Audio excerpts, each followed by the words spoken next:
दोस्तों, आज हम बात करेंगे एक ऐसी जंग के बारे में जिसको अगर कहा जाए तो हाथी और चींटी के दरमियान में वो जंग थी, लेकिन चींटी ने कैसे फतह पाई। मैं जिक्र कर रहा हूँ तालिबान की, कि तालिबान जैसे कमजोर मुल्क ने अमेरिका जैसे सुपर पावर मुल्क पर कैसे फतह पाई, जिसको अपनी ताकत पर इतना गुरूर और घमंड था, जो समझता था कि इस दुनिया का खुदा मैं हूँ। अगर हम बात करें शुरू से, तो जिस वक्त रूस सुपर पावर था उसको भी अपनी ताकत का इतना ही गुरूर था।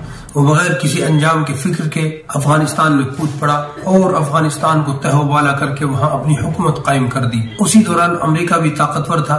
तो जब अमेरिका ने देखा कि रूस आगे बढ़ता जा रहा है, तो अमेरिका ने कुछ अरब लोगों को और मुस्लिम ममालिक के दूसरे लोगों को बुलाकर अपने यहाँ तरबियत दी और ट्रेनिंग कराई और पैसा लगवाया सऊदी अरब का, और जमीन इस्तेमाल की पाकिस्तान की, जिनमें उसामा बिन लादेन एक था। उस फौज ने जिसको अमेरिका ने तरबियत दी थी, जिसको पाकिस्तान ने तैयार किया था, उसने रूस और उसकी ताकत को चकनाचूर कर दिया। रूस उल्टे पैर अपने मुल्क भागा। बात करें कि तालिबान कहाँ थे, तो तालिबान कहाँ से पैदा हुए।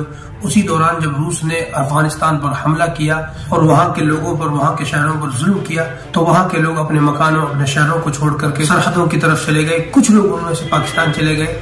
तो उन गरीब लोगों ने जो कैंपों में जिंदगी गुजार रहे थे, सरहदों पे जिंदगी गुजार रहे थे, या वो पाकिस्तान की तरफ हिजरत कर गए थे, तो उनके बच्चों ने पाकिस्तान के मदरसों में तालीम हासिल की। लेकिन ये बात याद रखें कि उन्होंने मदरसे में रह करके कोई हथियार चलाने की ट्रेनिंग नहीं ली, न कोई फौजी तरबियत सीखी। लेकिन जब वो पढ़ने वाले तालिब इल्म पढ़कर के फारिग हुए और अपने मुल्क वापस गए, या वो वहां वापस गए जहां उनके वालिदैन रह रहे थे, तो उन्होंने देखा कि उनके वालिदैन कैंपों में जिंदगी गुजारने पर मजबूर है, खस्ता हालत है।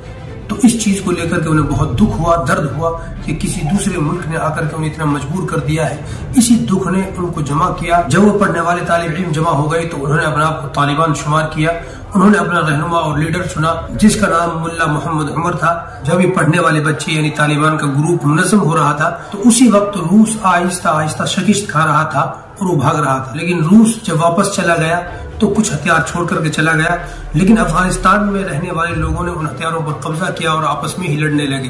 तो यही तालिबान ग्रुप जो मुनज़्ज़म हुआ उन तालिब इल्मों का, जिन्होंने अपने वालिदैन की खस्ता हालत देखी थी, इन्होंने तमाम लोगों से ये लड़ाई लड़ी कि हमें अपने मुल्क में मुनज़्ज़म तरीके से रहना चाहिए। जो रशिया हथियार छोड़ करके गया है, उन हथियारों को गलत इस्तेमाल नहीं करना चाहिए। बहरहाल तमाम ग्रुपों से लड़कर इन्होंने अपनी हुकूमत कायम की, अमन और सुकून और लोगों की सलामती के लिए काम कर रही थी। लेकिन यही बात अमेरिका को बेहतर नहीं लगी। अगर आपके जहन में ये सवाल है कि अमेरिका को क्यों बेहतर नहीं लगी, तो उसके दो जवाब दिए जा सकते हैं। एक जवाब तो ये है कि जिन पढ़ने वाले यानी तालिबान ने वहां अपनी हुकूमत कायम की, वो शरई हुकूमत थी, वो शरई उसूलों पर फैसला करते थे।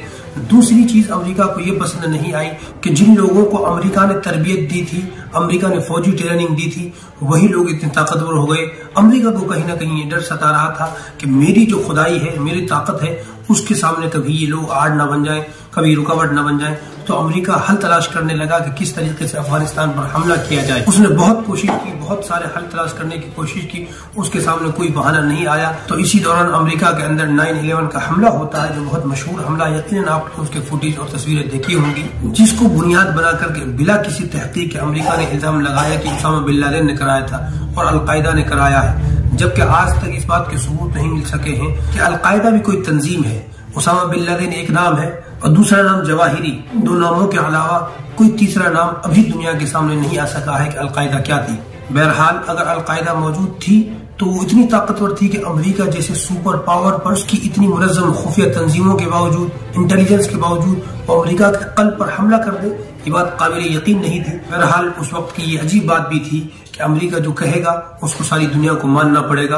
अमेरिका ने हल तलाश किया और ये हल उसको अच्छा लगा। बिना किसी सबूत के उसने कहा कि हमला उसामा बिन लादेन ने कराया है और वो अफगानिस्तान में है, और ड्रामा किया और हमला कर दिया। उस वक्त अमेरिका ने अफगानिस्तान पर इसको बहाना बना करके इतना सख्त हमला किया और ये दावा किया कि हम अफगानिस्तान और तालिबान को 1 महीने में दुनिया के नक्शे से मिटा देंगे। हमें ये बात सीखने को मिलती है कि जिनको अल्लाह रखता है, जिनका ताल्लुक अल्लाह के साथ होता है, वो लोग कितने भी कमजोर हों, कितनी ताकतवर से लड़ें, लेकिन अल्लाह उनके साथ देता है। बस परमाणु बम के अलावा तमाम असलहे का अमेरिका ने इस्तेमाल किया और तालिबान को हुकूमत से बाहर किया, उनको छुपने पर मजबूर कर दिया। तो अपनी कठपुतली हुकूमत वहां बिठा दी हामिद करजई की, अशरफ गनी की, जो यकीनन आप लोगों ने देखा होगा।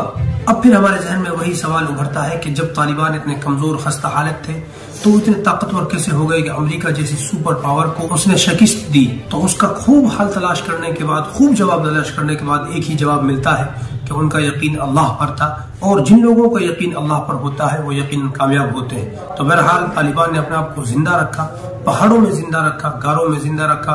उन्हें वक्त जरूर लगा, 20 साल लगे। उस हालत में भी तालिबान ने कहा था कि अमेरिका अफगानिस्तान में अपनी मर्जी से दाखिल हुआ है, लेकिन इंशाअल्लाह वक्त आएगा कि अमेरिका जलील ख्वार होकर के निकलेगा और हमारी मर्जी से निकलेगा।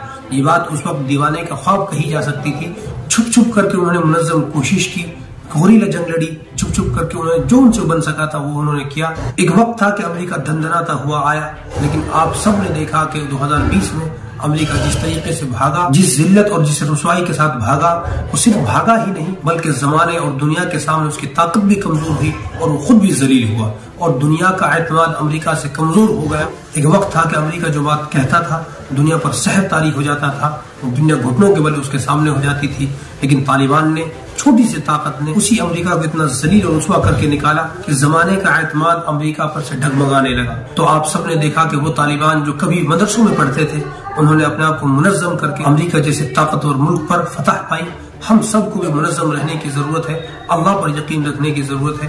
अगर हम तालिबान की ताकत पर नजर करें तो सिर्फ उनके पास एक ही ताकत थी, वो था उनका अल्लाह पर यकीन। तो हम सबको भी अल्लाह पर यकीन रखना चाहिए और हमें अपने आप को मुनज़्ज़म करने की कोशिश करनी चाहिए। मुझे उम्मीद है कि आप इससे कुछ सीखे होंगे और अपने आप को मुनज़्ज़म करने की कोशिश करेंगे। इस वीडियो को दूसरों तक भी पहुंचाएं ताकि उनको पता चले कि तालिबान जैसी छोटी ताकत ने अल्लाह पर एतमाद करते हुए ताकतवर तरीन मुल्क को हराया। हम सबको भी अल्लाह पर एतमाद करना चाहिए। आप हमें सब्सक्राइब